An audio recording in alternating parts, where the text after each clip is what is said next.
ఇప్పుడు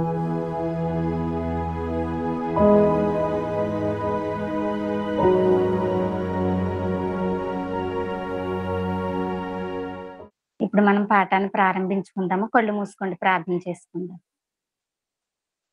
మహాపరిశుద్ధుడు, ఘనుడు, ప్రియ పరలోకపు తండ్రి, నీ ఘనమైన నామానికి వందనాలయ్యా తండ్రి. ఇంతవరకు తండ్రి మమ్మల్ని కాచి భద్రపరిచినందుకు నీకు వందనాలయ్యా తండ్రి. ఇప్పటి వరకు తండ్రి బిడ్డలని పాటలతో మహింపరిచారయ్యా తండ్రి. ఇప్పుడు నీ లేఖనాల్లోంచి తండ్రి కొద్ది మాటలు తండ్రి మేము పరిశీలించుండగా సమయోచిత జ్ఞానాన్ని నాకు దయచేయండి తండ్రి. నా మాటలు కాదు కానీ తండ్రి, పరిశుద్ధాత్మను తండ్రి నాకు తోడుగా ఉంచి తండ్రి, మీ మాటలను తండ్రి ఆ బిడ్డలకు వినిపించమని అడుగుచున్నానయ్యా తండ్రి. వినబోయే బిడ్డలు కూడా తండ్రి మరి గ్రహించే మనసును దయచేయమని తండ్రి. యేసుక్రీస్తు అతి పరిశుద్ధ నామంలో ఈ ప్రార్థన అడిగి వేడుకుంటున్నాం పరమ తండ్రి. ఆమేన్. ఆమేన్. ఈ రోజు మనకు చెప్పినట్టుగా ప్రకటించిన పాఠాన్ని మనం వివరించుకుందామండి. దేవుడు నీకిచ్చిన పనిని నీవు చేయుచున్నావా? దేవుడు నీకిచ్చిన పనిని నీవు చేయుచున్నావా? ఈరోజు భూమి మీద ఉన్న నరులందరూ భూమి మీద వాళ్ళు బ్రతకటానికి, వాళ్ళకి కావలసిన అవసరాలు తీర్చుకోవటానికి వాళ్ళు ఏం చేస్తున్నారు? ఏదో ఒక పనిని అంటే ఏదో ఒక వృత్తిని కలిగి ఉంటున్నారు భూమి మీద. ఎందుకు ఈ వృత్తిని కలిగి ఉంటున్నారు? అంటే పుట్టిన నాటి నుంచి చనిపోయే వరకు వాళ్ళ బ్రతకటానికి కావాల్సిన వృత్తిని గాని, లేకపోతే ఏదో ఒక ఉద్యోగాన్ని గాని వాళ్ళు చేసుకుని దానిలో వాళ్ళు కలిగి ఉంటున్నారు. ప్రయోజనాన్ని పొందుతున్నారు. అయితే భూమి మీద మనుషులు వాళ్ళకి పుట్టిన పిల్లల్ని చిన్ననాటి నుండే ఎక్కడైతే ఏ స్కూల్‌లో అయితే వేస్తే వాళ్ళు మంచిగా శ్రద్ధగా చదువుకుని మంచి ప్రయోజనాలు పొందుతారో, వీళ్ళని ఎక్కడైతే మంచిగా చదివించి ప్రయోజకుల్ని చెయ్యాలో అని తల్లిదండ్రులు కూడా వాళ్ళని చిన్ననాటి నుండే వాళ్ళ భవిష్యత్తుని వాళ్ళు ఆలోచిస్తున్నారు. దాని గురించి ఒక ప్రణాళికను వేసుకుంటున్నారు. అయితే ఎందుకు మీరు ఇలాగ ప్రణాళికలు వేసుకుంటున్నారంటే, కోటి విద్యలు ఎందుకంట? కూటి కొరకేనంట. అంటే లోకంలో కోటి విద్యలంటే ఎన్నో రకాల వృత్తులున్నాయి, ఉద్యోగాలున్నాయి, పనులున్నాయి. వాటన్నీ ఎందుకంట? కోటి విద్యలు కూటి కొరకే. ఎందుకిన్ని ప్రణాళికలు అని అడిగితే ఏం చెప్తున్నారు? వాళ్ళు భవిష్యత్తులో ఏ లోటు లేకుండా, ఎటువంటి ఇబ్బందులు పడకుండా హ్యాపీగా బ్రతకటానికి భూమి మీద ఈ విద్యలు నేర్చుకోవాలి. దీని ద్వారా వాళ్ళకి కలిగే ప్రయోజనాన్ని వాళ్ళు పొందుకోవాలి అని చెప్తున్నారు. మరి ఈ భూమి మీద మన కన్న తండ్రి అయిన దేవుడు మనకి ఏ లోటు లేకుండా ఈ సృష్టిలో ప్రతి ఒక్కదాన్ని సృజించాడు. దానిని మనం అనుభవిస్తున్నాం, మనం తింటున్నాం. అయితే మరి ఇవన్నీ వదిలేసి కన్న తండ్రినే మర్చిపోయి ఆయన మనకి ఏదైనా ఒక పనిచ్చాడా? లేకపోతే ఈ భూమి మీదకొచ్చిన మనం ఏదో ఒక చదువు చదువుకునో, లేకపోతే పెద్దయిన తర్వాత ఏదో ఒక దాంట్లో ప్రయోజనాన్ని పొందటానికి మనం ఏం చెయ్యాలి అని ఆలోచిస్తున్నాం గానీ, మనకి జన్మనిచ్చిన కన్న తండ్రి మనకి ఏదైనా ఒక ప్రణాళికిచ్చి, ఒక పనిని ఇచ్చి భూమి మీదకి పంపించాడా అని ఏ ఒక్కరూ ఆలోచించటం లేదంట. ఎందుకు ఆలోచించటం లేదు? అన్నీ ఇచ్చాడు. అన్నీ ఉచితంగా అందరూ అనుభవిస్తున్నారు. కానీ ఆయన ఏదైనా పని ఇచ్చాడంటే ఆయన మనకేం పనిస్తాడు? ఆయన మనకి ఏం పనివ్వడు కదా మనకి. ఆదివారం ఆరాధనకి వెళ్తే, ఆదివారం ఎళ్లి ఆరాధనలో పాల్గొని, సన్నిధిలో గడిపితే సరిపోతుంది. ఇదే అని అనుకుంటున్నారంట. ఎందుకు ఈ విధంగా అందరూ ఎందుకనుకుంటున్నారు? ఆయన్ని విశ్వసించిన వారు, ఆయన్ని నమ్ముకున్న ప్రజలు ఎందుకు ఇలా అనుకుంటున్నారంటే, ఒక మాటని బైబిల్‌లో చూపించి వాళ్ళు, మనం ఆయన్ని విశ్వసిస్తే, ఆయన్ని నమ్మితే సరిపోతుంది అని అనుకుంటున్నారు. అంటే ఏంటా మాట అని మనం బైబిల్ గ్రంథాలు తెరిచి చూడగలిగినట్లయితే, యోహాను సువార్త 6 అధ్యాయం 29 వచనం. యేసు ఆయన పంపిన వాని యందు మీరు విశ్వాసముంచుటయే దేవుని క్రియ అని వారితో చెప్పెను. ఇక్కడ ఏం మాట్లాడుతున్నాడు? యేసు ఆయన పంపిన వాని యందు మీరు విశ్వాసం ఉంచుటయే దేవుని క్రియ అని వారితో చెప్పెను. అంటే ఆయన పంపిన వాని యందు అంటే యేసుక్రీస్తు యందు విశ్వాసం ఉంచితే అదే మీరు దేవుని క్రియ, పని అని అంటున్నారు కదా! ఆయనే స్వయంగా చెప్తున్నాడు కదా ఈ మాటని. ఇంక పనేముంటుందండి? ఇంక ప్రత్యేకించి మనకి దేవుడు ఏ విధమైన పనిని ఇవ్వగలడు?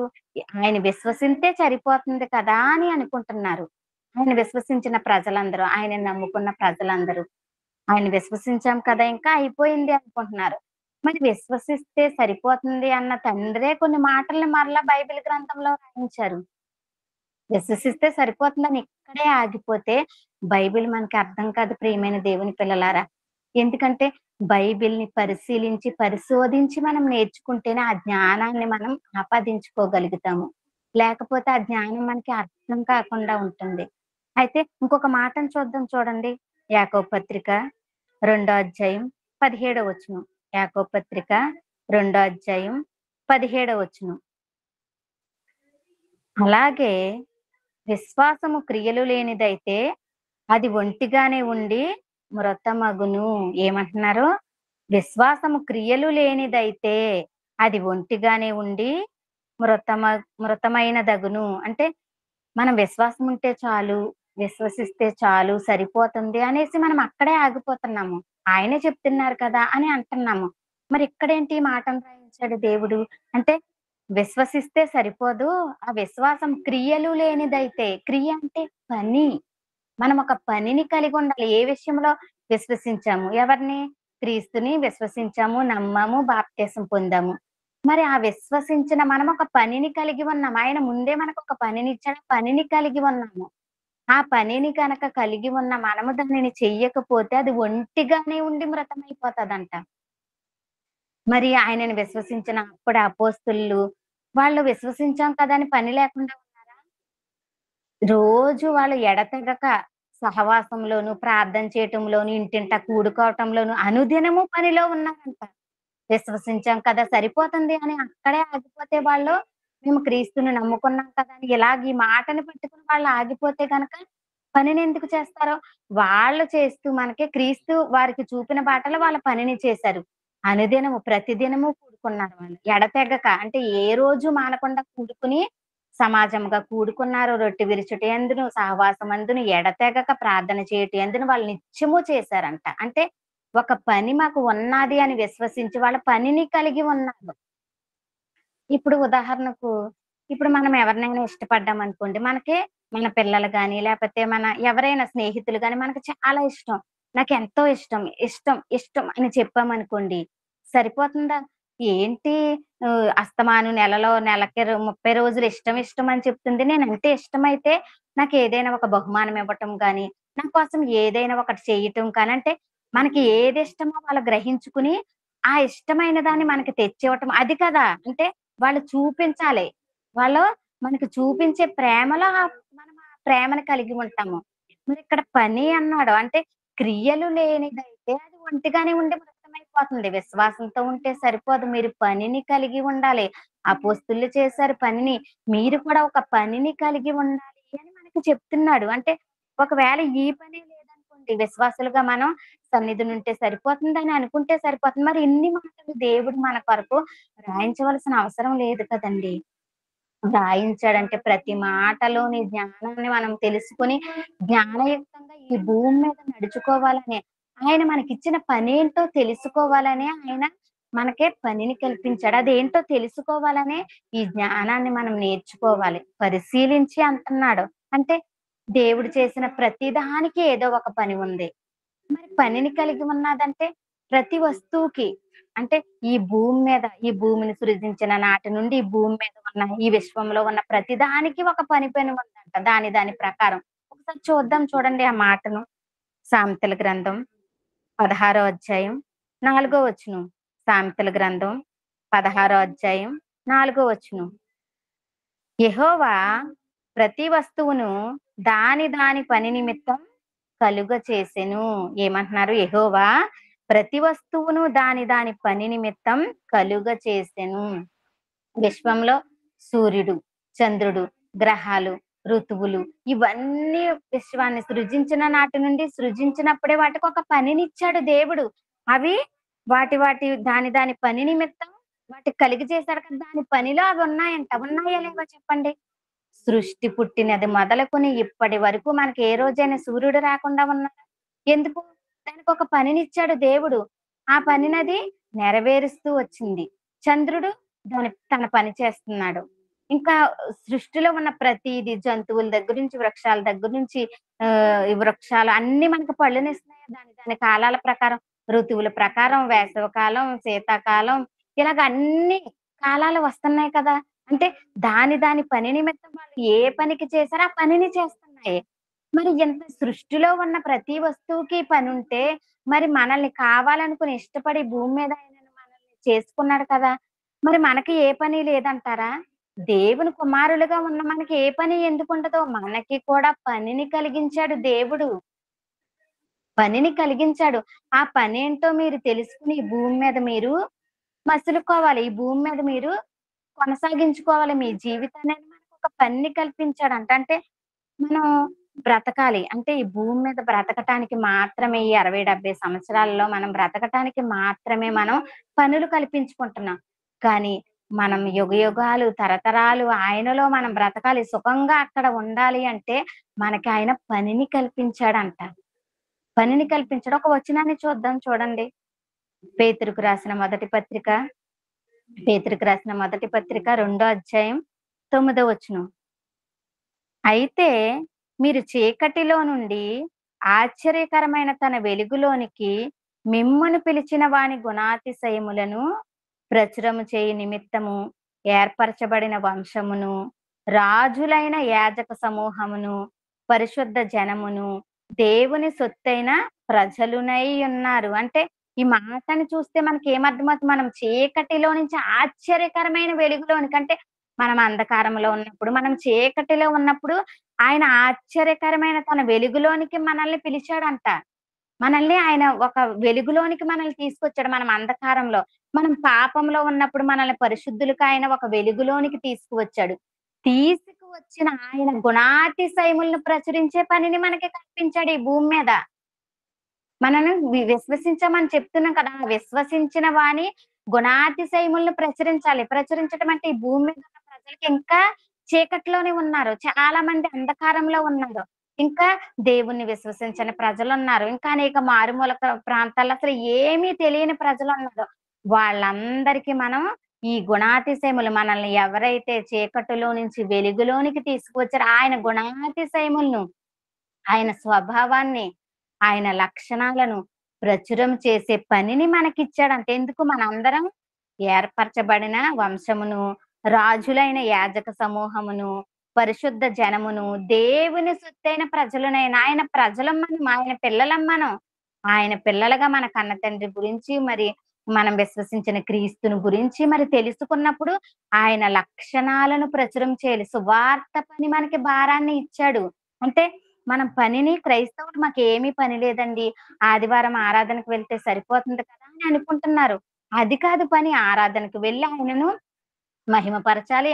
మనం ఆయన గురించి మనం జ్ఞానాన్ని నేర్చుకోవాలి. ఇది కాదు మనం ఆయన గుణాతిశయములను ప్రచురం చేయాలి. ప్రతి ఒక్కరికి ఇచ్చాడు ఈ పని. అంటే ప్రతి ఒక్కరికి చీకటిలోంచి వెలుగులోనికి వచ్చిన ఆయన్ని విశ్వసించిన మనం పాపంలో ఉన్నప్పుడు మనల్ని వెలుగులోనికి తీసుకువచ్చిన ఆయన గుణాతిశయములు ప్రతి ఒక్కరూ మనం ప్రచురము చేసే పని మనకి ఒక సువార్త భారాన్ని ఇచ్చినట్టుగా మనకిక్కడ అర్థమవుతుందండి. మరి ఇంకా పని లేదు, మాకు ఏ పని లేదు అంటున్నారెందుకు? ఆయన అలాగే చెప్తాడు తండ్రి. ఆయనేమైనా పని చేశాడా? ఆయన అలాగే చెప్తాడు. ఆయనకేం తెలుసు కష్టం విలువ అని మాట్లాడతారు కొంతమంది. మరి ఇప్పుడు మన కుటుంబంలో తండ్రున్నాడనుకోండి. తండ్రి ఏ పనికి ఎళ్ళకుండా బద్ధకంగా ఉంటూ, తల్లి సంపాదిస్తే ఇంటి దగ్గరుండి ఇలా ఉంటున్నాడనుకో, ఆ తండ్రికి ఎవ్వరు విలువివ్వరు కదా! ఆ తండ్రిని ఏం పని చేయడు అని తల్లికి విలువిచ్చి, తల్లి ఏం చెప్తే అది వింటూ ఉంటాడు.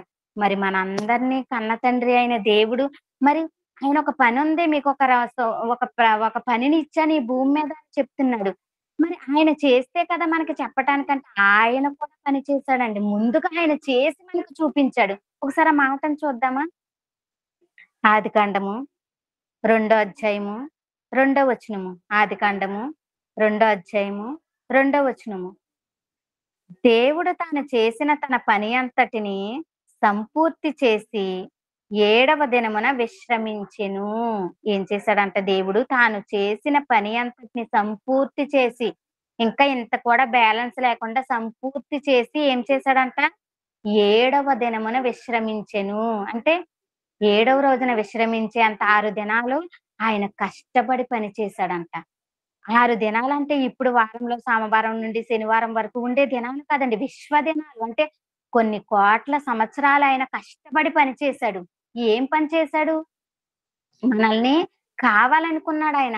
కావాలనుకుంటే ఒక మనిషి భూమి మీద ఒక నరుడు జీవించడానికి కావాల్సిన ప్రతి ఒక్కటి చేయాలి. భూమి దగ్గర నుంచి ఈ విశ్వాన్ని మొత్తం అంతటిని చేసి, ఈ భూమి మీద మనిషి జీవించటానికి కావలసిన సకల సౌకర్యాలు ఆయన ఏర్పాటు చేశాడు. కొన్ని కోట్ల దినాలండి. విశ్వ దినాలవి. 6 దినాలంటే విశ్వ దినాలవి. అంటే కొన్ని కోట్ల సంవత్సరాలు పనిచేసి ఏడవ దినమని విశ్రమించారు. అంటే విశ్రమించే అంతగా ఆయన పనిని చేశాడంటే అవునండి ప్రియమైన దేవుని పిల్లలారా. విశ్రమించే అంతగా ఆయన కష్టపడి పనిని చేశాడు. చేసి ఏడవ దినాన విశ్రమించాడు. మరి మొదటి శతాబ్దంలో ఉన్న చాలా మంది కొన్ని మాటలు మాట్లాడుతున్నారు. ఆయన చేశారు, ఆయన గురించి తెలుసుకున్నా గాని వాళ్ళు ఏం చెప్తారో ఒకసారి చూద్దాం చూడండి ఈ మాటను. మత్తయి సువార్త 23 అధ్యాయం 2-5 వరకు. శాస్త్రులను, పరిసయ్యులను పరిసయ్యులను పీఠమందు మోషే పీఠమందు కూర్చుండువారు కూర్చుండువారు గనుక కనుక వారు మీతో చెప్పిన వాటన్నింటినీ అనుసరించి గైకొనిడి. అయినను వారు క్రియలు చొప్పున చేయకుడి. వారు చెప్పుదురే గాని చెయ్యరు. ఇక్కడ తండ్రి పనిని చేసి మనకు ఒక పని ఇచ్చానని చెప్తున్నాడు. ఇక్కడ శాస్త్రులు పరిసయ్యులు మొదటి శతాబ్దంలోనే వారు ఏం చేశారంట, వాళ్ళు మోషే పీట మందు కూర్చుని వాళ్ళు ఏం చెప్తున్నారంట, మీతో చెప్పినవన్నీ అనుసరించి గైకొండని వాళ్ళ కింద ఉన్న వాళ్ళకి చెప్తున్నారు. అంటే వాళ్ళు ఒక పీఠం మీద కూర్చుని మీరు చెయ్యండి అని చెప్తున్నారు. కానీ ఈ పీఠం మీద కూర్చున్న వాళ్ళు చెప్పినట్టు చెయ్యకండి, ఎందుకంటే వాళ్ళు చెప్తారే గాని చెయ్యరు. శాస్త్రులు పరిసయ్యులు ఇంకెంతసేపు ప్రశ్నలు ఇవే గాని వాళ్ళకి పని చేసినట్టు ఎక్కడైనా మనకు కనపడుతుందా? అంటే వాళ్ళు చెప్తారు గాని చెయ్యరు. అంటే ఇప్పుడు మనము ఎవరికైనా ఒక మార్గదర్శిగా ఉండాలనుకోండి. మనం ఆ పనిని చేస్తేనే మీరు ఈ బాటలో నడుచుకుంటే మీ జీవితం బావుంటుంది. లేకపోతే మీ పిల్లల భవిష్యత్తు బావుంటుందని చెప్పాలంటే ఒక మంచి బాటలో ఒకళ్ళు నడుచుకుని చెప్తేనే మార్గదర్శిగా ఉంటుంది. ఇక్కడ వీళ్ళు చెప్తున్నారంట గాని చెయ్యరు. అంటే అందుకని వాళ్ళు చెప్పినట్టు మీరు చెయ్యకండి అని రాస్తున్నారిక్కడ. వారు క్రియల చొప్పున చెయ్యకుడి. వారు చెప్పుదురే గాని చెయ్యరంట. అంటే చెప్పే వాళ్ళకి ఏంటి, మోయశక్యం లేనంత భారాన్ని వాళ్ళకి చెప్పేస్తున్నారు. కానీ వీళ్ళు మాత్రం ఏ భారం మొయ్యకుండా ఉన్నారంట. కానీ మన కన్న తండ్రి అయిన దేవుడు మాత్రం ఆయన పనిని చేశాడండి. గొప్ప పనిని చేసి ఆయన విశ్రమించాడు. మీరు కూడా ఇట్టి విధంగానే మిమ్మల్ని భూమి మీదకి పంపించిన తర్వాత మీకు ఏ పనినైతే కల్పించానో, మీకేదైతే ఒక ప్రణాళికను సిద్ధం చేశానో దాని ప్రకారం మీరు భూమి మీద జీవించండి అని చెప్తున్నాడు. మరి తండ్రి చేశాడు పని.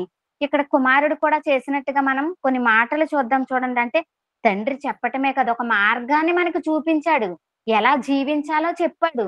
చెప్తే ఎన్ని ధర్మశాస్త్రం ఇచ్చినా, ఏమిచ్చినా ప్రజలు దానికి లోబడకుండా ఇవి చేసినా చేయకపోయినా పర్లేదనుకునే ప్రజలుగా, లోబడనోళ్ళని ప్రజలుగా ఉండిపోతే ఆయన కుమారుడినే పంపి భూమి మీద మనకొక మార్గాన్ని చూపించాడాయన. ఈ విధంగా నడుచుకోండి. మీ కళ్ళ ముందే చూపిస్తున్నాను. మీలాగా ఒక మానవ ఆకారంలో నా ప్రియ కుమారుడినే నేను భూమి మీదకి పంపిస్తున్నాను. ఆ పనేంటో మీకు అర్థం కాలేదు కదా! ఆ పనేంటో చూపిస్తాడు నా కుమారుడొచ్చి అంటున్నాడు. ఒకసారి చూద్దాం చూడండి. యోహాను సువార్త 5వ అధ్యాయం 17వ వచనం. అయితే యేసు నా చదవండి. తండ్రి ఇది వరకు పని చేయుచున్నాడు, నేనును చేయుచున్నానని వారికి ఉత్తరం ఇచ్చాను. ఏం చెప్తున్నారు యేసుక్రీస్తు వారు? నా తండ్రి ఇది వరకు పనిచేశాడు. విశ్వదినాలు ఎన్ని కోట్ల సంవత్సరాలు పనిచేశాడు నా తండ్రి, విశ్రమించాడు. నేనును చేయుచున్నానని వారికి ఉత్తరం ఇస్తున్నాడు. వారికి చెప్తున్నాడు నా తండ్రి పని చేశాడు, నేను కూడా పని చేస్తున్నాను అంటున్నాడు. అదే యోహాను సువార్త 17వ అధ్యాయం 4వ వచనంలో ఏమంటున్నాడు? తండ్రి చేయుటకు నువ్వు నాకు ఇచ్చిన పనిని సంపూర్ణంగా నేను ఈ భూమి మీద నెరవేర్చితిని అన్నాడు కదా. నెరవేర్చి నేను మహిమ పరిచితిని అంటున్నాడు కదా. అంటే ఇక్కడ నా తండ్రి చేశాడు, నేను కూడా చేస్తున్నాను అని చెప్పాడు. చెప్పి మరలా తండ్రి నువ్వు చేయటానికి నా చేతికిచ్చిన పని నేను సంపూర్ణంగా, నువ్వు ఏ పనైతే అప్పగిచ్చావో నాకు నేను సంపూర్ణంగా నెరవేర్చి నేను భూమి మీద నేను మహిమపరిచాను తండ్రి అని చెప్తున్నాడు. అంటే తండ్రి చేశాడు అదే బాటలో కుమారుడు కూడా, నేను కూడా ఒక పనిని కలిగి ఉన్నాను, పని చేయటానికి నేను వచ్చాను అని చెప్తున్నాడు. మరలా ఆ పనిని చేశాను సంపూర్ణంగా అని చెప్తున్నాడు. ఆయన పని చేసి వెళ్తూ ఒక మాటను కూడా చెప్పాడు ఆయన. నేను వెళ్తున్నాను, నా పనిని ముగించుకున్నాను సంపూర్ణంగా. అంటే ఎంత కూడా ఏది తక్కువ కాకుండా అంతా ఫుల్‌గా చేసేసాడు. ఎక్కడ చిన్న రిమార్క్ లేదు. ఎక్కడ నేను ఈ పని చేయలేకపోయిన తండ్రి అన్న సందర్భానికి కూడా లేదు. యేసుక్రీస్తు వారికి భూమి మీద ఏదైతే ఆయన సిద్ధపరిచాడో ఆ పనిని అంతటిని నెరవేర్చాడు. సంపూర్ణంగా నెరవేర్చేసి వెళ్తూ నేను వెళ్ళిన తర్వాత మీ కొరకు ఒక ఆదరణకర్తను పంపిస్తాను. ఆయనొచ్చి మిమ్మల్ని మరి సత్యములోనికి మిమ్మల్ని నడిపిస్తాడు అని చెప్తున్నాడు. అంటే తండ్రి చేశాడు పని. కుమారుడొచ్చాడు భూమి మీదకి. ఆయన కూడా పనిని చేశాడు. మరలా నేను వెళ్తూ మీకు పరిశుద్ధాత్మ దేవుడిని మీకు పంపిస్తున్నాను. ఆదరణకర్తని మీరు విశ్వసించారు కదా! నేను విశ్వసించిన ప్రతి ఒక్కరికి నేను పరిశుద్ధాత్మ దేవుడిని ఇస్తున్నాను. ఆయన ఈ భూమి మీదే ఉంటాడు. ఆయన మిమ్మల్ని మరి సత్యములోనికి పంపిస్తాడని చెప్తున్నాడు. ఒకసారి ఆ మాటను చూద్దాం చూడండి. యోహాను సువార్త 16వ అధ్యాయం 13వ వచనం. సత్య స్వరూపి అయిన ఆయన ఆత్మ వచ్చినప్పుడు వచ్చినప్పుడు నిన్ను మిమ్మును సర్వసత్యములోనికి సర్వసత్యంలోనికి నడిపించును. నడిపించును. ఏమన్నాడు? ఆయన తనంతట తాను చదవండి. ఆయన తనంతట తానే ఏమియో బోధింపక ఉమ్. వేటిని వినెనో వాటిని బోధించి సంభవింపబోవు సంగతులను మీకు తెలియజేయును. ఇక్కడ ఏమంటున్నాడు? సత్య స్వరూపి అయిన ఆత్మ వచ్చినప్పుడు మిమ్మల్ని సర్వసత్యములోనికి నడిపిస్తాడు. ఆయన నేర్పించటానికి కాదు, మీరు ఆల్రెడీ నేర్చుకున్న వాటిని మీకు బోధించటానికి, మిమ్మల్ని సర్వసత్యములోనికి నడిపించటానికి. అంటే ఇప్పుడు మనల్ని ఒక మంచి మార్గంలో నడిపించటానికి యేసుక్రీస్తు వారు వెళ్ళిపోయారు. అయ్యో మనకు ఒక మార్గాన్ని చూపించారు కానీ ఆయన మనకి ఏమి ఇచ్చారు అని అనకుండా మనకి పరిశుద్ధాత్మ దేవుణ్ణి మన కోసం భూమి మీదకి పంపించి మనల్ని మరింత సత్యములోనికి, అంటే క్రైస్తవులందరూ ఏ పని లేదు, నాకు ఏ పని లేదు, మాకు ఏ పని ఇవ్వలేదు అనుకుంటున్నారంట. అంటే విశ్వసించిన వారందరూ అసలు పనేంటో తెలియకుండా ఉంటే, మరి పనేంటో అసలు మనకి ఇచ్చిన పనేంటో తెలియకపోతే మనం ఏం పని చేయగలుగుతాం? తండ్రి చేశాడు, కుమారుడు చేశాడు, ఇంకా మరలా పరిశుద్ధాత్మ దేవుణ్ణి కూడా పంపించాడు. మరి ఎందరు పని చేస్తున్నారంటే మనకి కూడా పనిని సిద్ధపరిచాడు. మనకి కూడా ఒక ప్రణాళికను సిద్ధం చేసే మనల్ని భూమి మీదకి పంపించాడు. ఆయా తరాల్లో, ఆయా కాలాల్లో మనం భూమి మీద అందరం తల్లి తండ్రికి మనం జననం ద్వారా మనం ఈ భూమి మీద జననం జరిగింది. అయితే సర్వసత్యములోనికి నడిపించడానికి ఈయన వచ్చాడు. అయితే అందరూ పనిని కలిగి ఉన్నారు. మనకి కూడా పనిని కల్పించాడంట. మనకి కూడా ఒకసారి చూద్దాం ఆ మాటను. ఎఫ్సీలకు రాసిన పత్రిక 2వ అధ్యాయం 10వ వచనం. ఎఫ్సీలకు రాసిన పత్రిక 2వ అధ్యాయం 10వ వచనం.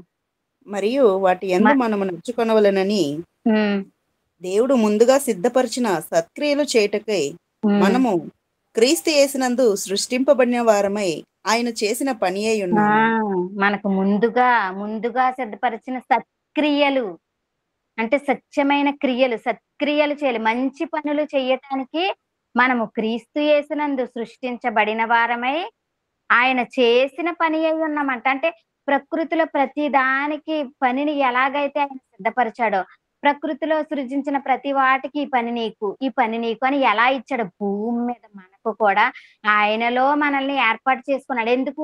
ముందుగా సత్క్రియలు చేయాలి, మంచి క్రియలు చేయాలి. ఆయన ఏదైతే మనకి భారాన్ని పెట్టాడో ఆయన గురించి ప్రకటించటానికి, ఆయన విశ్వసించిన ఆయన గుణాతిశయములను ఏ విధంగా ప్రకటించాలో మనకి ఆ పనిని ముందుగానే సిద్ధపరిచాడంట. అంటే మన పనులు మనకి ముందుగా కేటాయించేసాడంట. ఏదైనా ఒక ఫంక్షన్ జరిగినప్పుడు కానీ, లేకపోతే ఏదైనా ఒక మీటింగ్ జరిగినప్పుడు కానీ మనం దానికి ఒక ప్రణాళికను సిద్ధం చేస్తాం. ఏ విధంగా? మీరు ఈ పని చేయాలి, స్త్రీలందరూ ఈ పని చేయాలి, పురుషులందరూ ఈ పని, సండే స్కూల్ పిల్లలందరూ ఈ పనిని కలిగి ఉండాలని పనులు ఎలాగైతే డివైడ్ చేసుకుంటున్నామో తండ్రి కూడా మనకి పనిని ముందే డివైడ్ చేసి ఇచ్చేసాడు. మనకు ఒక పనిని ఇచ్చేసాడు.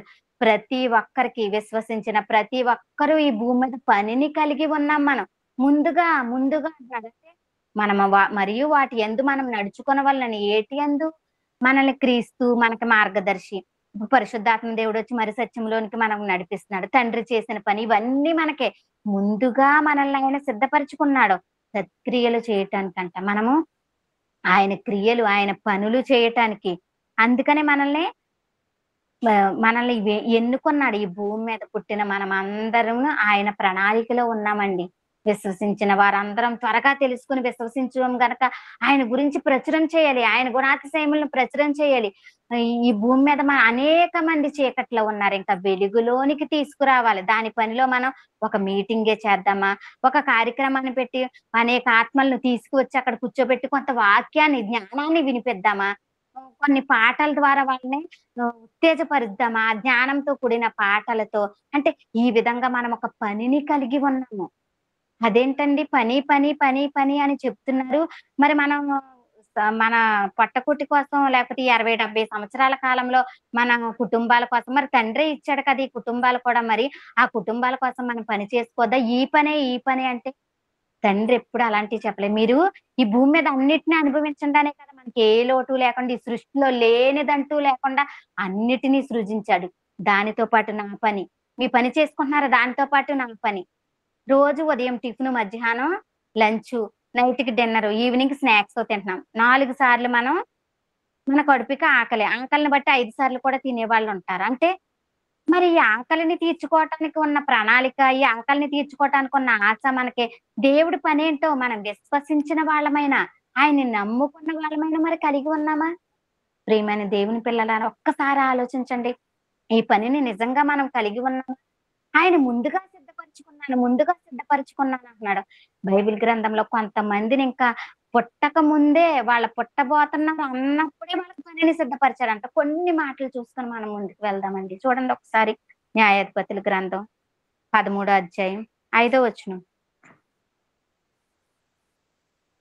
నీవు గర్భవతివై కుమారుని కందువు, అతని తల మీద మంగళకత్తి వేయకూడదు.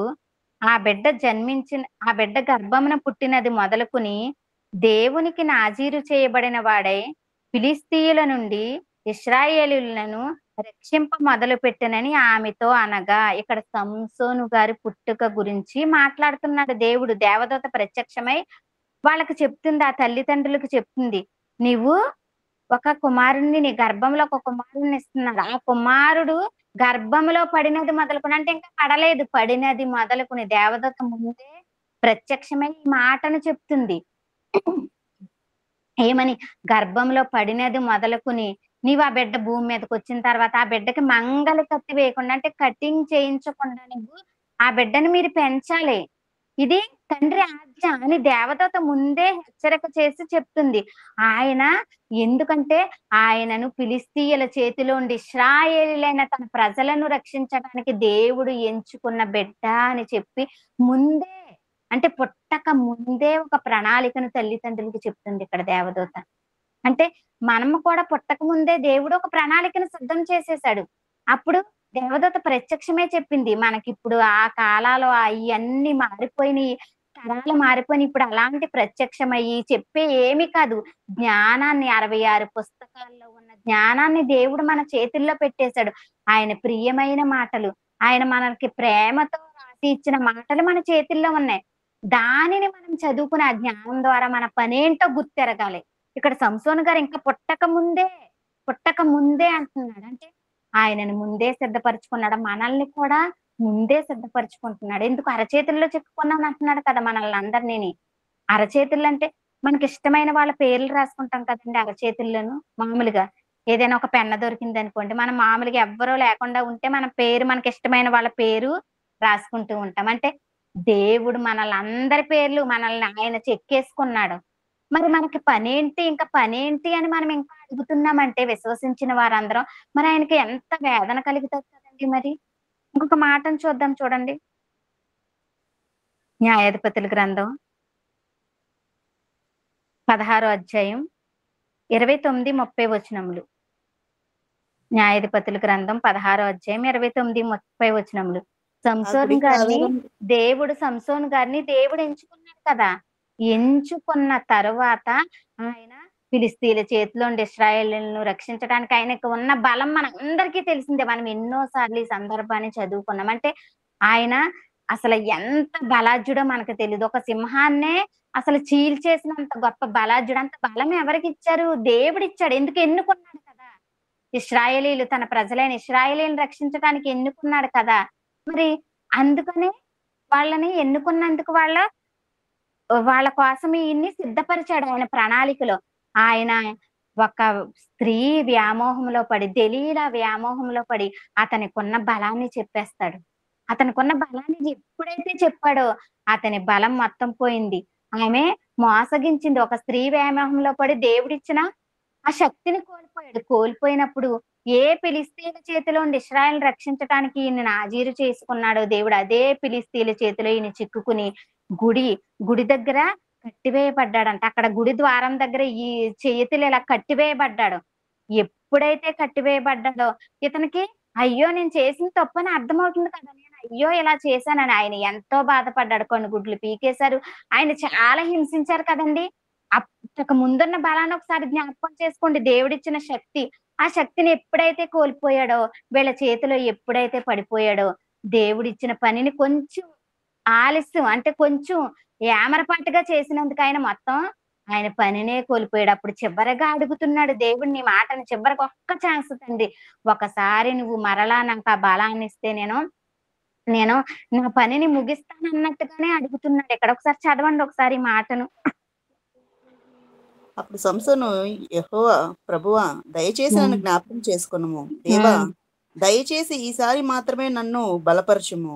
నా 2 కన్నుల నిమిత్తము ఫిలిస్తీన్లను ఒక్కమారే దండించి పగ తీర్చుకొననిమ్మని యెహోవాకు మొరపెట్టి, ఆ గుడికి ఆధారంగా ఉన్న 2 స్తంభములలో ఒకదాని నీ కుడి చేతను ఒకదాని నీ ఎడమ చేతను పట్టుకొని నేనును ఫిలిస్తీన్లను చనిపోదుం గాక అని చెప్పి బలముతో వంగినప్పుడు గుడి ఆ సర్దారుల మీదను దానిలోనున్న జనులందరి మీదను పడెను. మరణకాలమున అతడు చంపిన వారి శవముల లెక్క జీవితకాలమందు అతడు చంపిన వారి లెక్క కంటే ఎక్కువాయెను. ఇక్కడ చూసారా, యెహోవాను ఒక్కసారి ఛాన్స్ అడిగాడు. తండ్రి నాకేమీ లేదు, ఇంకా నువ్వు ఒక్క ఛాన్స్ ఇస్తే నేను మరలా ఈ పనిని ముగిస్తాను. ఇచ్చిన ప్రణాళిక కదా, మరి దేవుడు ఒక ప్రణాళికను సిద్ధం చేశాడు కదా, అది పూర్తి చేస్తాను కానీ దేవుడు మరలా ఎప్పుడైతే శక్తినిచ్చాడు మునపటి కంటే, ఒకసారి ఆ మాటను మరలా చదవండి. మునుపు చంపిన వారి కంటే మరణకాలంన అతడు చంపిన వారి శవముల లెక్క జీవితకాలమందు అతడు చంపిన వారి లెక్క కంటే ఎక్కువాయెను. ఎక్కువ అంటే అంతకు ముందు ఈ ఇశ్రాయేలీని రక్షించడానికి ఫిలిస్తీన్లు చంపిన వాళ్ళ లెక్క కంటే మరణకాలంలో ఒక ఛాన్స్ అడిగాడు కదా చివరిసారిగా, అప్పుడు వచ్చిన ఛాన్స్ అంతకన్నా ఎక్కువగా చంపేసి, అంటే ఆయన ప్రణాళికను మనం మధ్యలో వదిలిపెట్టేస్తున్నామేమో. మన ఐహిక విచారములు, మన కుటుంబం వలన, లేకపోతే మనకున్న ఉద్యోగాల ఒత్తిడిలోనో ఆయన ఇచ్చిన పనిని మనం మధ్యలో ఒకవేళ మనం మర్చిపోతున్నామేమో, మనం ఎక్కడైనా ఒకవేళ డ్రాప్ అయిపోతున్నామేమో. ఒక్కసారి ఇది జ్ఞాపకం చేసుకోవాలి. మనం పడిపోతున్నామేమో, పడిపోయిన వెంటనే మనం లెగాలి, దేవునిలో లెగిసి ఆ పని ఏంటో మరలా మనం అందుకోవాలి. అలాగని పరుమార్లు పడిపోయిన దేవుడు క్షమించడండి. మనం జ్ఞానం తెలిసిన బిడ్డలుగా, మనం ఆయన విశ్వసించిన బిడ్డలుగా ఆ పని ఏంటో తెలుసుకొని మనం చివరి వరకు ఉండేలాగా మనం ఆ పనిని కొనసాగించుకోవాలి. ఇక్కడ ఎందుకు ఈ మాటలన్నీ రాస్తున్నారు? ఒక్క ఛాన్స్ అన్నాడు.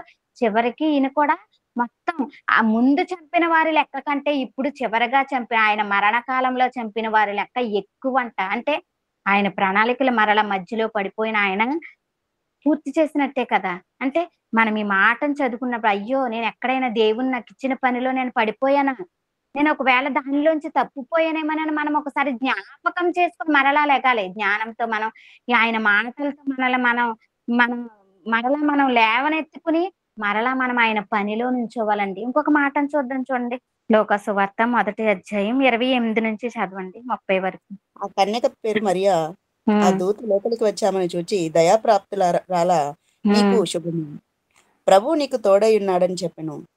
ఆమె ఆ మాటకు బహుగా తొందరపడి ఈ శుభవచనం ఏమిటో అని ఆలోచించుకొనుచుండగా దూత, మరియా భయపడకుము, దేవుని వలన నీవు కృప పొందితివి. ఇదిగో నీవు గర్భము ధరించి కుమారుని కని ఆయనకు యేసు అను పేరు పెట్టెదవు. ఆయన గొప్పవాడై సర్వోన్నతుని కుమారుడు అనబడును. ఇక్కడ సందర్భము అందరికీ తెలుసు, మరలా ఒక్కసారి మాట్లాడుకుందాం. ఇక్కడ కన్యక అయిన మరియకు లోకరక్షకుడు ఆమె గర్భాన రావాలి. కన్యక అయిన మరియకు ఒక పవిత్రమైన ఒక స్త్రీకి స్త్రీ ద్వారా ఈ రక్షకుడు రావాలని దూత వచ్చి చెప్పి ఇలాంటి పేరు పెట్టాలని, సర్వోన్నతుడు కుమారుడు, నువ్వేం భయపడకు, నీకేం కాదు అని చెప్పినప్పుడు ఆవిడ భయపడే ఉన్నదే కదా నిజంగానే. అంటే ఒక కన్యకకు బిడ్డలు పుట్టడం అంటే లోకానుసారంగా అది తప్పే కదండి. అయినప్పటికీ ఆవిడ భయపడింది. ఏసేపు ఆవిని వదిలించుకోవాలనుకున్నాడు. కానీ దూత వచ్చి అతనికి కూడా చెప్పటం, వీళ్ళిద్దరూ ఈ బిడ్డ జననం అయ్యేవారు, ఈ రక్షకుడు పుట్టేంత వరకు వాళ్ళు ఏకం కాకుండా ఉండటం, ఇదంతా జరిగి ఆయన భూమి మీద పడిన నాటి నుండి ఆయన భూమి మీద పడే వరకు ఆ తల్లికి రక్షణ లేదు. ఆ తల్లికి అసలు మనశ్శాంతి లేదు. తండ్రికి లేదు.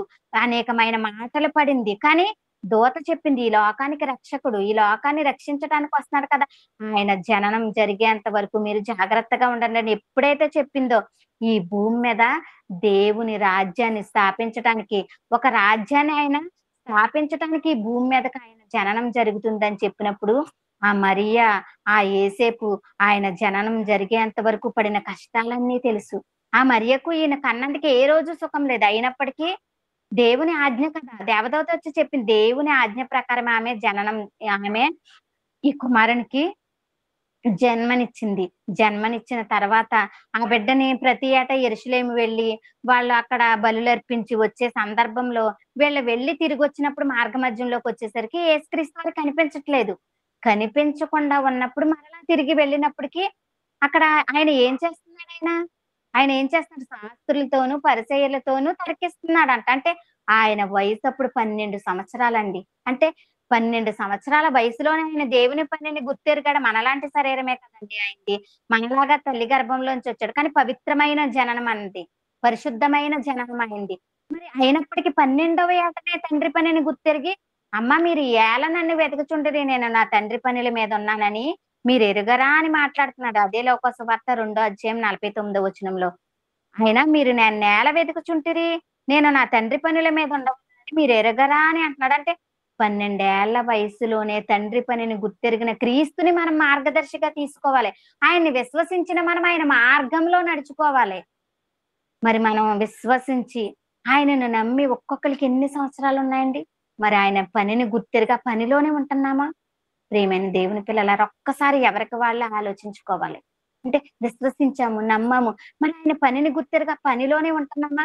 మన పనితో పాటు దేవుని పని కూడా ఉందని మనం ఈ పనిని చేసుకుంటున్నామా? మనం కుటుంబాలుగా, లేకపోతే ఎవరి ఆత్మలు వారిగా మనం ఆయన పనిలో ఉంటున్నామా?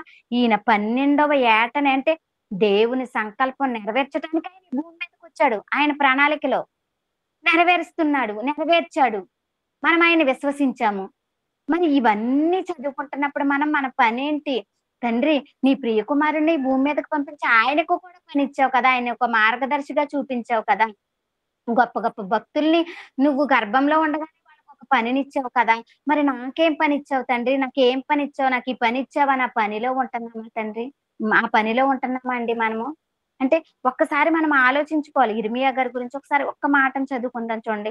ఇర్మియా గ్రంథం 1 అధ్యాయం 4 వచనం. ఇర్మియా గ్రంథం 1 అధ్యాయం 4 వచనం. యెహోవాకు నాకు ప్రత్యక్షమై ఇలాగ హ్మ్. సెలవిచ్చును. హ్మ్. గర్భంలో నేను నిన్ను రూపింపక మునిపే హ్మ్. నిన్నెరిగితిని. నీవు హ్మ్. గర్భం నుండి బయలుపడక మునిపే నేను నిన్ను ప్రతిష్ఠించి తిని. ఆ! జనములకు ప్రవక్తనుగా నిన్ను నియమించి తిని. హ్మ్. ఇక్కడ ఏమంటున్నారు? నేను గర్భము నుండి బయటపడక మునుపే నేను నిన్ను ప్రతిష్ఠించితిని. జనములకు ప్రవక్తగా నిన్ను నియమించితినని యిర్మీయా గారి పుట్టుక గురించి గొప్పగా రాయించాడు దేవుడు. ఆయన నిజంగా అట్టి ప్రకారమే ఆయన ఈ భూమి మీదకొచ్చిన తర్వాత ఆయన ప్రవక్తగా ఎంత ప్రవచించాడు? యెరూషలేము గురించి గాని, అక్కడ ఆయన కష్టపడిన విధానం గాని, ఆయన ఎంతగా పాటుపడ్డాడు ఈ భూమి మీదకొచ్చిన తర్వాత. దేవుడు తన ప్రణాళికలో ఏ పనైతే ఇచ్చాడో ఆ పనిని ఆయన నెరవేర్చాడు భూమి మీద. ఆయన నెరవేర్చాడు. యిర్మీయా గారి గురించి నిన్ను గర్భములో రూపించక మునుపే నిన్నెరిగితినంటే నిన్ను ఎరగక ముందే పనిచ్చాను నీకు కూడా. అంటే మనకి కూడా పనిని కల్పించాడు. మరి మనం దేవుని కోసం సువార్త ప్రకటించగలుగుతున్నామా? దేవుని కొరకు అనేక ఆత్మలను రక్షించే పనిలో మనం పాలిభాగస్తులుగా ఉంటున్నామా? లేకపోతే దేవుని జ్ఞానాన్ని అనుదినము మనము హత్తుకొని చదువుకొని ఆ జ్ఞానంలో మనము ఆత్మీయంగా ఎదగగలుగుతున్నామా? ప్రియమైన దేవుని పిల్లలారా, మనం ఎప్పటికప్పుడు మనం సరి చేసుకోకపోతే మన జననానికి ఒక అర్థమే ఉండదు. ఒక అర్థం ఉండదు. ఇర్మియా గారు పుట్టక ముందే అంటే అందరూ ఇందాక సంసోను గురించి చదువుకున్నాం. క్రీస్తు వారి గురించి చదువుకున్నాం. బాప్తిస్మిచ్చి యోహాను కూడా పిల్లల హృదయము తండ్రుల వైపుకు, తండ్రుల హృదయం పిల్లల వైపుకు, మనుషుల హృదయం దేవుని వైపుకు త్రిప్పటానికే వచ్చానని చెప్తున్నాడు కదంటే ఆయన ఉనికిలో ఆయన ఆయనకు వచ్చిన ప్రణాళికలో ఆయన అంత పనే చేశాడు. అంటే ఒక్కొక్కలుగా ఇక్కడ భక్తుల గురించి మనకి ఎందుకు రాయిస్తున్నాడో తెలుసా? ఏదో ఒక మాటని మనము ఆ జ్ఞానయుక్తంగా ఆలోచించి ఆ మాట ప్రకారం మనం నడుచుకుని మనం ఆయన పనిలో ఉంటామని ఇన్ని మాటలు బైబిల్ గ్రంథంలో మన కోసమే రాశాడు. ఇంకొక మాటను చూద్దాం చూడండి. గలతీయులకు రాసిన పత్రిక 1వ అధ్యాయం 15వ వచనం. గలతీయులకు రాసిన పత్రిక 1వ అధ్యాయం 15వ వచనం. అయినను తల్లి గర్భం నుండి పడినది మొదలుకొని నన్ను ప్రత్యేకపరచి తన కృపచేత నన్ను పిలిచిన దేవుడు నేను అన్యజనులలో తన కుమార్ని ప్రకటింపవలెనని. ఇక్కడ పౌలు గారి గురించి చెప్తున్నాడండి. దేవుడు అన్యజనులలో తన కుమారుని గురించి ప్రకటించవలనని నేను ప్రత్యేకపరచి అంటే ఆయన అన్యజనులకు సువార్త ప్రకటించాలి. ఆయన పౌలు గారు సువార్త ప్రకటించాలి, అనేక సంఘాలను స్థాపించాలి. అన్యజనులకు ప్రకటించడం ఎంత కష్టమైన పని మన అందరికీ తెలుసు. ఇప్పుడు నేటి కాలంలో ఒక సువార్త మనం చెప్పాలంటే, అమ్మా దేవుని నమ్ముకోండి అమ్మా, క్రీస్తుని విశ్వసించండి అమ్మా, మనకు రక్షణ కలుగుతుందమ్మా, మనం చనిపోయిన తర్వాత మనం ఆయనలో ఉండే లోకాన్ని చేరుకోవాలంటే ఆయన విశ్వసించాలమ్మా, ఆయన నమ్ముకోవాలమ్మా అని ఒక మాట చెప్పడానికి ఇప్పుడు అన్ని చట్టాలు, రూల్స్ కట్టుదిట్టమైపోయాయి. రూల్స్ అన్ని స్ట్రిక్ట్ అయిపోయాయి. ఇప్పుడు ఇది వరకు కరపత్రికలు పంచడానికి కానీ, ఎక్కడైనా వీధిలో సువార్త వేయటానికి కానీ మనకి అన్ని రైట్స్ ఉండే.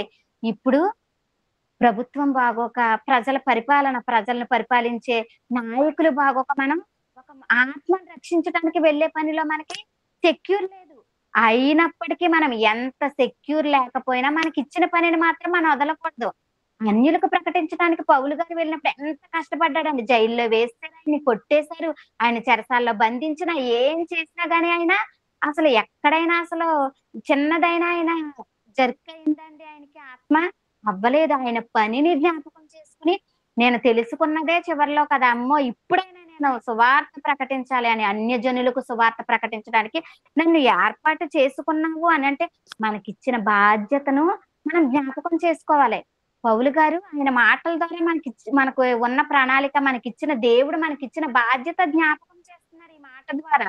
అంటే తండ్రి నాకు ఇచ్చిన బాధ్యత నేను నెరవేర్చగలుగుతున్నానా, నా కుటుంబంతో నేను ఒక పనిని చేసి అనేక మందికి నేను వాక్యాన్ని వినిపించగలుగుతున్నానా. ఇప్పుడు సోషల్ మీడియా అంతా ఎక్కువైపోయింది. అంటే టెక్నాలజీని బట్టే మనం ఆ టెక్నాలజీని యూజ్ చేసుకునే మనం వెళ్ళి ఒక ఊరు వెళ్ళి, ఒక గ్రామం వెళ్ళి సువార్త ప్రకటించలేం. కొన్ని గ్రామాలకు అసలు రావద్దని బోర్డులు కొని పెట్టేస్తున్నారు. కానీ మనకిచ్చిన బాధ్యతను ఎక్కడా విస్మరించకుండా మనకున్న పరిధిలోనే మనం వాక్యాన్ని చెప్పగలగాలి. స్టేటస్ పెట్టుకుని అనేక మందికి తెలియని వాళ్ళకి 2 మాటలు, మనం నేర్చుకున్నది 2 మాటలు చెప్తే ఏదో ఒక మాట వాళ్ళని పట్టుకోవచ్చు. మనం అనేకమైన మెసేజ్లు వినుంటాం కదండి ఇప్పుడు వరకును. అంటే మనం విశ్వసించిన నాటి నుండి, నేను విశ్వసించిన నాటి ఎన్ని మాటలు వినుంటాం. మనం ఏ మాటకు కనెక్ట్ అయ్యొచ్చా మనం అప్పుడప్పుడు జ్ఞాపకం చేసుకుంటూ ఉంటాం కదండి.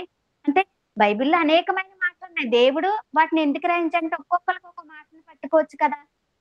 ఆ మాట ద్వారా లేకపోతే ఒక మెసేజ్ ద్వారా మారిన వాళ్ళ సందర్భాలు అంటే మనం కూడా అలా వచ్చిన వాళ్ళమే కదా ఆయన్ని విశ్వసించటానికి.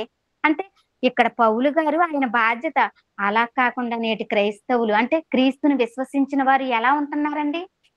సన్నిధికి వెళ్తే సరిపోతుంది, మేము ఆరాధనలో పాల్గొని ఆ సన్నిధిని ఆ రోజు అయిపోయితే మాకు అయిపోయింది పని, మాకు పరలోకం వస్తుందనే అనే భ్రమలోనే ఉంటున్నారండి. పని అంటే ఏం పని అండి? దేవుని సన్నిధికి వెళ్ళి మేము అక్కడ ఆరాధించాము, ఆయన్ని మహిమపరిచాము, వాక్యం విన్నాము, సరిపోయింది, ఇదే మా బాధ్యత అంటున్నారు. కానీ మనకిచ్చిన బాధ్యత అంతటితో సరిపోదు. క్రియలు పనులు చెయ్యాలి. పని మీకు ఇచ్చిన బాధ్యతను మీరు ఇచ్చిన బాధ్యతను ఏ విధంగా మీరు నెరవేరుస్తున్నారు అని ఇన్ని మాటలు మనకి దేవుడు రాయిస్తున్నారు. ఇంకొంతమంది ఏమనుకుంటారు, నేను పాటలు పాడతాను, నేను సితారా వాయిస్తాను, ఇది సరిపోతుంది అనుకుంటున్నారు. ఏది చేసినా మనకిచ్చిన తలాంతులో ఏది చేసినా గాని ఒక ఆత్మను రక్షించే పని మాత్రం మనకుందని మనం క్షణము జ్ఞాపకం చేసుకోవాలి. ప్రియమైన దేవుని పిల్లలారా, మనం అది ఎప్పుడైతే జ్ఞాపకం చేసుకుంటామో, ఒక జాబ్కి వెళ్ళినప్పుడు ఈ రోజు ఇచ్చిన టార్గెట్ ని మనం ఎలాగైతే ఫుల్ఫిల్ చేసి మనం బాస్ కి అప్పగిస్తున్నామో, ఒక తల్లి ఉదయం నుంచి సాయంత్రం వరకు తనకిచ్చిన పనిని ఏ విధంగా తన కుటుంబంలో భర్త పట్ల గాని, పిల్లల పట్ల గాని ఏ విధంగా బాధ్యత ఎంత హెల్త్ బాగోపోయినా ఏ విధంగా ఆవిడ నెరవేరుస్తుందో, అలాగే మనం కూడా తండ్రి పనిని నెరవేర్చాలి బాధ్యతను. అంతేగాని మనము పాటలు పాడతాము, పాటలకే ప్రాముఖ్యత, ప్రార్థన చేస్తాము, మేము ప్రార్థనకే ప్రాముఖ్యత కదా. ఒక మాటను చూద్దాం చూడండి, యెహోషువ గ్రంథం 5వ అధ్యాయం 6వ వచనం.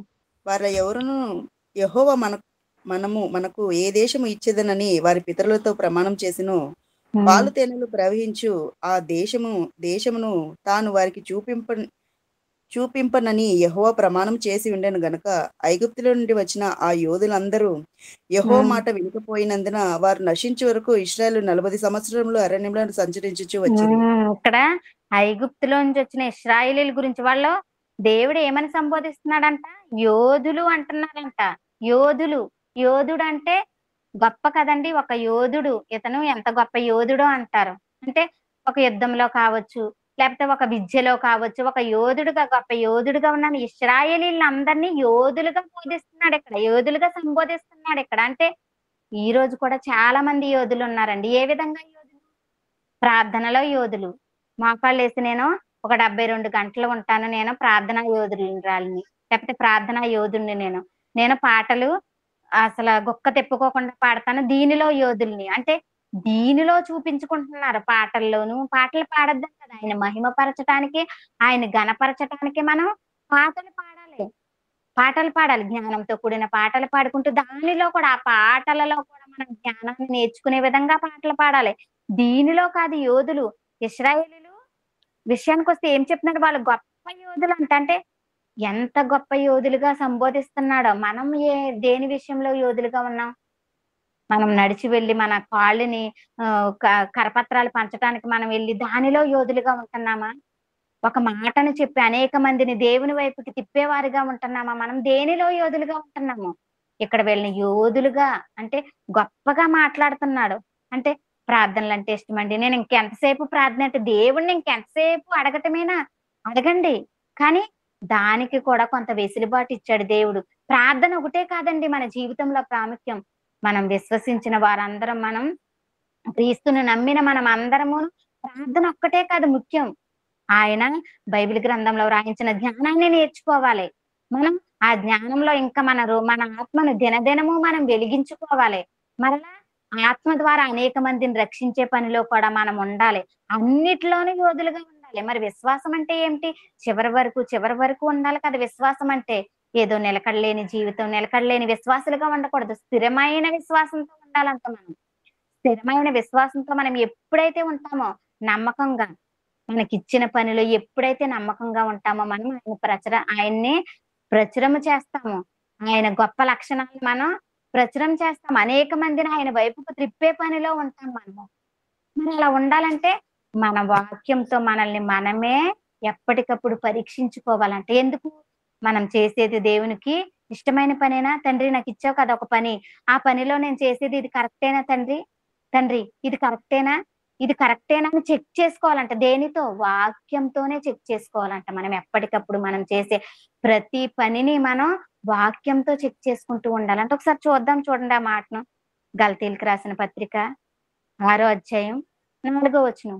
గలతీయులకు రాసిన పత్రిక 6వ అధ్యాయం 4వ వచనం. ప్రతివాడును తాను చేయు పనిని పరీక్షించి చూచుకొనవలెను. ఇక్కడ ఏమంటున్నారు? ప్రతివాడును తాను చేయుచున్న పనిని పరీక్షించి చూసుకొనవలెను. అంటే దేవుని పనిని చేస్తున్నాం అనుకోండి, ఆ పని మొదలు పెట్టినప్పుడు దాన్ని ఆపకూడదు. ఎన్ని ఆటంకాలు వచ్చినా, ఎంత కష్టం వచ్చినా, మనకెంత ఇబ్బంది వచ్చినా, ఎన్ని ఇరుకులు వచ్చినా ఆ పనిని మనం ఆపకూడదు. అది దేవుని కార్యక్రమం అయితే. అదే మన కుటుంబ కార్యక్రమం అంటే మనం దాన్ని డిలే చేసినా పర్వాలేదు. కానీ దేవుని కార్యక్రమం అయితే మాత్రం దాన్ని డిలే చేయకూడదండి. ఎంత కష్టం వచ్చినా దాన్ని ముందుకు కొనసాగాలంట. మనం ముందడుగేసేయాలి. మనం ఆయనందు విశ్వాసం ఉంచి మనం ముందడుగేయాలి. అప్పుడు ఆ పని చక్కగా ముందుకు వెళ్తుంది. మనం వాక్యం ప్రతివాడు తనను తానే పరీక్షించుకోవాలి. ప్రతి విషయంలోనూ పరీక్షించుకోవాలి ప్రియమైన దేవుని పిల్లలారా. ఎందుకంటే మనం చేసేది, మన ఆలోచన ఎలా ఉంది? మన చూపు ఎలా ఉంది? మన నడవడి ఎలా ఉంది? అది వాక్యానుసారంగా ఉందా? మనం నేర్చుకునే ఈ జ్ఞానం లాగా ఉందా? ఈ జ్ఞానానికి సరిసమానంగా ఉందా? ఏమిటి అని ఎప్పటికప్పుడు మనం అలా ఆలోచించకుండా ఏ పని చేయకూడదంట. మనం ఏ పని చేసినా మనం ప్రార్థనతోనే స్టార్ట్ చేస్తాం కదండి. విశ్వసించిన ప్రతి ఒక్కరు మనం క్రైస్తవులుగా ప్రార్థన చేసి ప్రారంభిస్తాం. కనీసం భోజనం చేసిన ప్రార్థన చేసి ఆయనకు వందనాలు చెప్పుకుంటూ మనం ప్రారంభిస్తాం కదా. అందుకనే మనం ఏదైనా ముఖ్యమైన పనులు చేసినప్పుడు, మనం లోకానుసారంగా ఏదైనా ఒక కార్యక్రమంలో పాల్గొన్నప్పుడు, బాబోయ్ ఇది నేను చేసేది కరెక్టేనా? ఇక్కడ నేను ఈ కార్యక్రమంలో ఉండొచ్చా? లేకపోతే ఇది కరెక్టేనా? తండ్రి నీకు ఇష్టమైన ఒక్కసారి మనం ఆగి అలాగ చెక్ చేసుకోవాలి వాక్యంతో. ఎవరో వచ్చి మనల్ని పరిశీలించరండి, పరీక్షించరు మనల్ని ఎవరో వచ్చి. మీరు ఆత్మీయంగా బాగోలేదండి, లేకపోతే మీరు ఆత్మీయంగా ఎదగలేదండి, ఇంకా మీరు విశ్వాసంలో నిలకడగా లేరండి, ఎవరో వచ్చి చెప్పనవసరం లేదండి మనకే. మనకే ఒకటి ఇచ్చేసాడు, ఒక కొలమానం. మనం దేంతో దాన్ని పరీక్షించుకోవాలి. బైబిల్ గ్రంథాన్ని, ఆ జ్ఞానంతో మనం ఎప్పటికప్పుడు మనల్ని పరీక్షించుకోవాలి. ఒకవేళ దేవుని కార్యక్రమం కాదనుకోండి, అది ఒకవేళ ఏ బంధాలకు సంబంధించిందైనా కానీ దాన్ని ప్రక్కనే పెట్టాలంట దేవుని విషయంలో. మనం విశ్వసించాం కదా మనం. మనం ఒక ప్రత్యేకమైన వారుగా, ప్రత్యేకించబడిన వారిగా మనం ఉన్నాం కదా! అందుకని అది దేవుని పని కాదు అంటే గనుక దాన్ని ప్రక్కన పెట్టేయాలి మనం. అది దేవుని పని అయితేనే ఒక అడుగు ముందుకు వెయ్యాలి. ఒక అడుగు ముందుకు వెళ్ళి ఎంత వర్షమొచ్చినా, ఎండొచ్చినా, చలొచ్చిన దేవుని పనైతే ముందుకు అడుగు వేసేస్తే ఆయనే మనకు మార్గదర్శిగా ఉంటాడు కదా! ఆయన మనకొక మార్గాన్ని సరళం చేస్తాడు. మనం ఆయన పని మీద ఉంటే నిజంగా మనకెన్నో ఆపదల్లోంచి కూడా మనల్ని ఎన్ని సార్లు రక్షించాడండి దేవుడు ఇప్పటి వరకును. మనం పుట్టి ఒక్కొక్కళ్ళం ఎన్ని సంవత్సరాలవుతుంది. మరి ఇన్ని సంవత్సరాల్లో ఆయన కృప, ఆయన దయ, ఆయన ప్రేమ లేకపోతే ఇంతటి వారికి ఇప్పుడు సజీవులుగా మనం ఇలా వాక్యాన్ని పంచుకుని, ఇలా వాక్యాన్ని చెప్పుకునేంత గొప్ప ధన్యత మనకుంటుందా? ఉండదు కదా! అందుకనే మనం చేసే ప్రతి పని మనం పరీక్షించుకోవాలంట. ప్రతి పని. ఏంటి తండ్రి ఈ పని కరెక్టేనా? తండ్రి ఈ పని నేను చేస్తున్నాను. ఇది ఓకేనా తండ్రి? అనుకుంటూ మనం ప్రతీది మనం ప్రార్థనతో అంటే దైవత్వంగానే మనం ఆలోచిస్తూ ముందడుగేయాలంట. ఒక మాటను చూద్దాం చూడండి, కొరింథీయులకు రాసిన మొదటి పత్రిక 15 అధ్యాయం 58 వచనం. కొరింథీయులకు రాసిన మొదటి పత్రిక 15 అధ్యాయం 58 వచనం. కాగా నా ప్రియ సహోదరులారా, మీ హ్మ్. ప్రయాసము ప్రభువునందు వ్యర్థము కాదని ఎరిగి స్థిరులను కదలని వారును ప్రభువు కార్యాభివృద్ధి యందు ఎప్పటికీ ఆసక్తులనై ఉండు. మనం ఒక పనిని, ఒక ప్రయాసని ప్రభువునందు ప్రారంభిస్తే అది వ్యర్థం కాదంట ఎప్పటికీని. ఎందుకు? మనము దాచుకుంటున్నాం దాన్ని? ఒక పని చేస్తున్నాం భూమి మీద మనం. అది ఎక్కడ దాచుకుంటున్నాం? పరలోకంలో. అది మనకి అప్పటికప్పుడు దేవుని కార్యక్రమం చేసాం. కొందరు చూడండి ఉట్టినే అంటే వెంటనే మనం విశ్వాసం నుంచి తొలగిపోయే సందర్భాలు, కొన్ని సందర్భాల్లో ఏంటి నేనింత కష్టపడి దేవుని కార్యక్రమం చేశాను కదా! నాకెందుకు వెంటనే ఈ విపత్తు కలిగింది? ఎందుకు వెంటనే నాకు ఈ బలహీనతొచ్చింది? లేకపోతే నా కుటుంబంలో ఎందుకు ఈ సమస్యొచ్చిందని చాలా మంది వెంటనే దాన్ని స్థిరులుగా ఉన్న విశ్వాసులు కూడా కొంతమంది తొణికిసలాడే అలాంటి పరిస్థితులు మనం చూస్తుంటాం.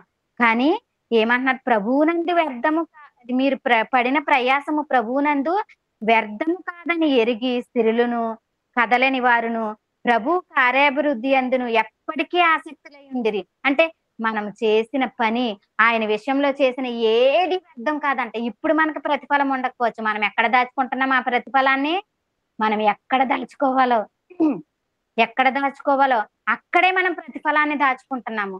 అందుకని మనం స్థిరులుగా ఉండాలి, కదలని వారిగా ఉండాలి. ప్రభు కార్యాభివృద్ధి అంటే ప్రభువు కొరకు చేసే ప్రతి కార్యక్రమందు మనం ఎప్పుడు ఆసక్తి చూపాలంట. అయ్యో! నాకు ఈ సమస్య వచ్చింది కదా! లేకపోతే ఈ శరీరానుసారంగా నాకొక బాధొచ్చింది కదా! నేను దీనికి కుంగిపోకూడదు.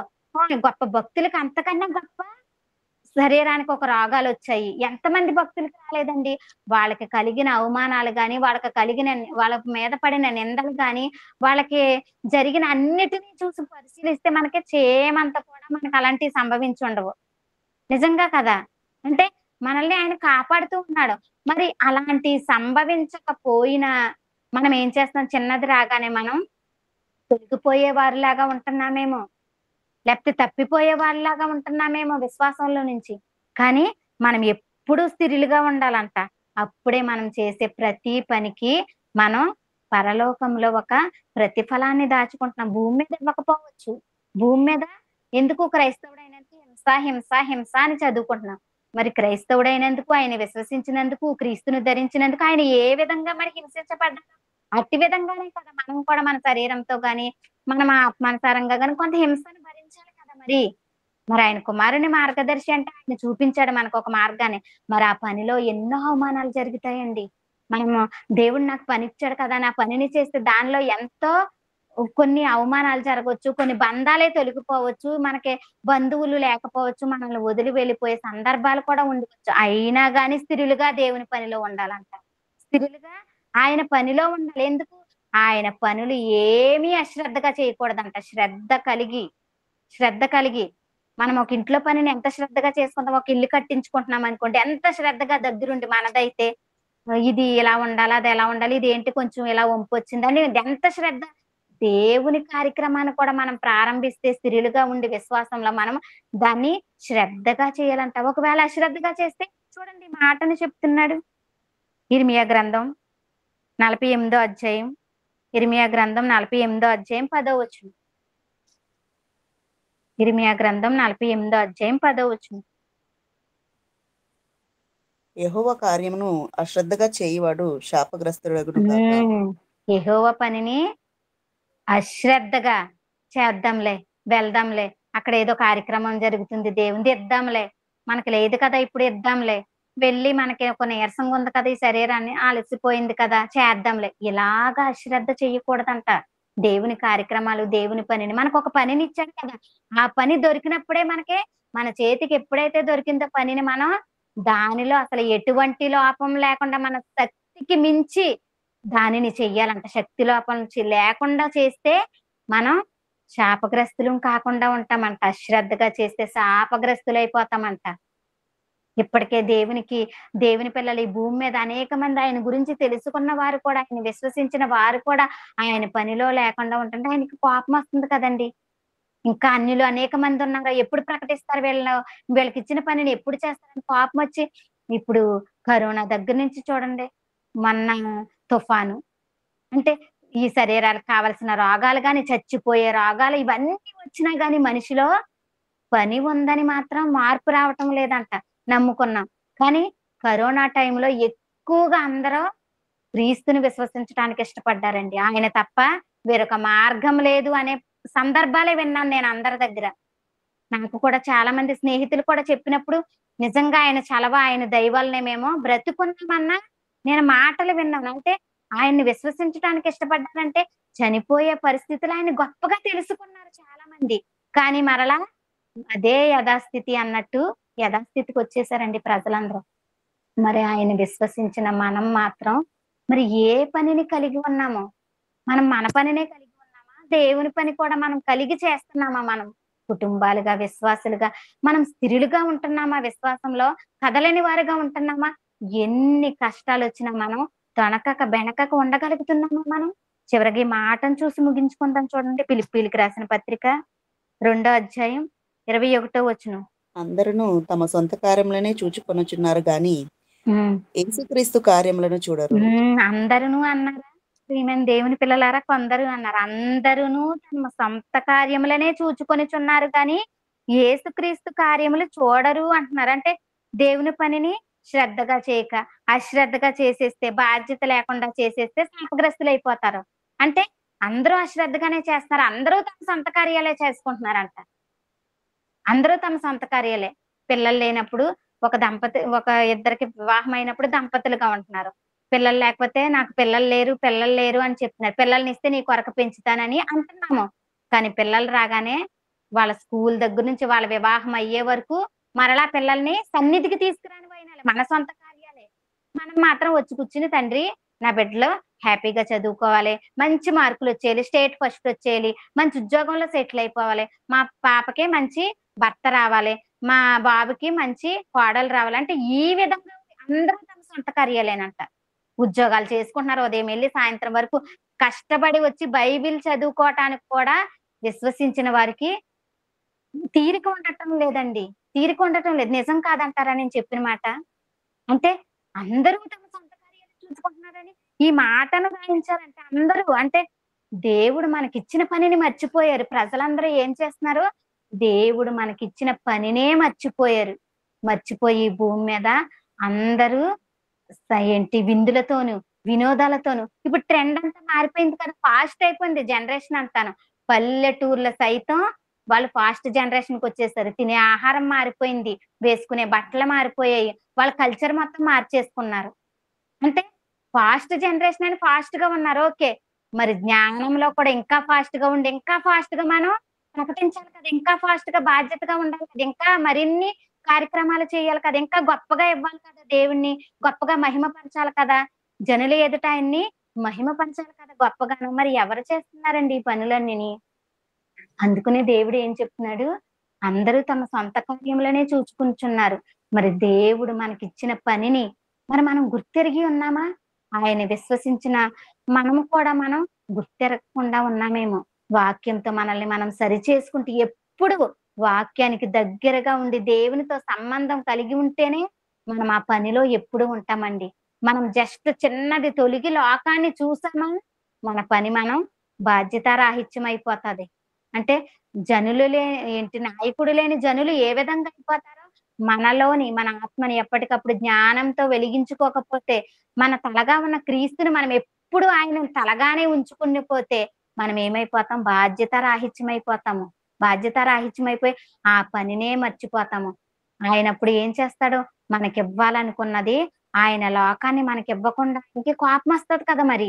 ఆ లోకాన్ని మనం చేరుకోవాలంటే ప్రియమైన దేవుని పిల్లలారా, మనకిచ్చిన ఈ సమయంలోనే సమయం అందరికీ కొంచెమే ఉంది.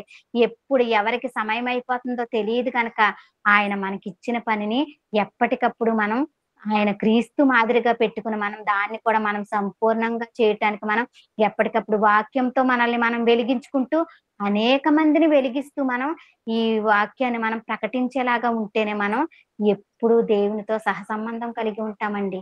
అలా లేకపోతే గనక మనం నిత్య నరకానికే వెళ్ళిపోతాం ప్రియమైన దేవుని పిల్లలారా. మరి జ్ఞాన మాటలు నేర్చుకున్నాం మనం. మనం నేర్చుకున్న మనం వాటిని మన హృదయాల్లో భద్రపరుచుకుని అనేక మందికి పంచాలి ఈ మాటల్ని. ఈ వాక్యంని మనం అనేక మందికి చెప్పాలి. మనకొక బాధ్యత ఉంది కదా! ఈ బాధ్యత ప్రకారం మనకొక పని ఇచ్చాడు కదా! పని ప్రకారం నడుచుకోవాలని మనం ఒకలికొకలు ఐక్యత కలిగి, ప్రేమతో ఒకలికొకలు వాక్యంతో గద్దించుకుంటూ, బుద్ధి చెప్పుకుంటూ, మనందరం ఎప్పుడూ దేవుని సన్నిధిలో గడుపుతూ ఉండాలని, ఆయన పనిలో ఉండాలని కోరుకుంటూ, నా మాటలు ముగిస్తున్నానండి. కళ్ళు మూసుకోండి. చిన్న ప్రార్థన చేసుకుందాం. పరలోకమందున్న మా కన్న తండ్రి, దేవా నీ ఘనమైన నామానికి వేలాది వందనాలు, లెక్కలేని స్తుతులు, స్తోత్రములు తండ్రి. తండ్రి అని పిలుచుకుని తండ్రి, నిన్ను మహిమపరుచుకుని తండ్రి, నీ జ్ఞాన సంగతులు తండ్రి అనేకమైనవి మరి మేము తండ్రి సహోదరులుగా, ఆత్మీయ సహోదరులుగా ఒకరికొకరు చెప్పుకున్నాం తండ్రి. చెప్పుకున్న మాటలు తండ్రి మా హృదయాల్లో భద్రపరుచుకుని తండ్రి, వాటి ప్రకారం తండ్రి మా జీవితాన్ని తండ్రి మేమొక బాటని వేసుకునేలాగా సహాయం చేయండి తండ్రి. తండ్రి ఆ బాటలో మేము తండ్రి తొలగిపోకుండా తండ్రి స్థిరులుగా విశ్వాసంలో తండ్రి ఎప్పటికీ కదలని వారిగా ఉంటూ తండ్రి నిన్ను ఎప్పుడూ స్మరిస్తూ తండ్రి నీ కుమారుని బాటలో మేము నడుచుకుని ఆయన నామాన్ని తండ్రి ప్రచురం చేస్తూ తండ్రి మేమెప్పుడు నీ సన్నిధిలో గడిపేలాగా తండ్రి నువ్విచ్చే ప్రతిఫలాన్ని మేమందరము పొందుకునేలాగా సహాయం చేయమని తండ్రి. ఈ గూగుల్ మీట్ ద్వారా ఎంతమంది అయితే మరి ఈ వాక్యాన్ని వింటున్నారో ఆ బిడ్డలందరినీ జ్ఞాపకం చేసుకోండి తండ్రి. ఆ బిడ్డలు చేసే పనుల్ని ఆశీర్వదించండి తండ్రి. మరి నీ పనిలో ఉంటున్నాం తండ్రి. ఆ బిడ్డలని జ్ఞాపకం చేసుకొని ప్రతి బిడ్డని తండ్రి నువ్వు జ్ఞాపకం చేసుకుంటావు నమ్ముచు యేసుక్రీస్తు అతి పరిశుద్ధ నామములో ఈ ప్రార్థన అడిగి వేడుకుంటున్నాం పరమ తండ్రి. ఆమేన్.